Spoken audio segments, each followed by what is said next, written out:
అది సిందాం చెట్ల పక్కన మండలము. మా భర్త చనిపోయిండు. నేను 35,000 దాచుకున్నాను. నా భర్త కొన్ని ఇంటిన పైసలు నేను కష్టం చేసుకొని సంపాదించుకున్న పైసలు ఇంట్లో పెట్టుకోతే దొంగలు దోచుకున్నారు. 2 గంటల రాత్రి వచ్చి తెల్లారంగా 8 గంటలకు వచ్చి చూస్తే లేవు సారు. జనగామ జిల్లా బచ్చన్నపేట మండలం చింతరాంచెల గ్రామం. నా పేరు పుల్లె శ్రీనివాసు.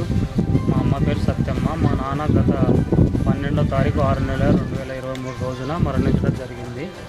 అయితే మేము మా నాన్న దశదిన కర్మలు అయిన తర్వాత మేము ఇల్లు వదిలిపెట్టి మా పాత ఇంట్లో ఉండడం జరిగింది. మాకు తెలియకుండా రాత్రి దొంగలు అయితే ఏమైందంటే మేము ఇక్కడ పక్క వాళ్ళు మాకు తెలియజేసినారు.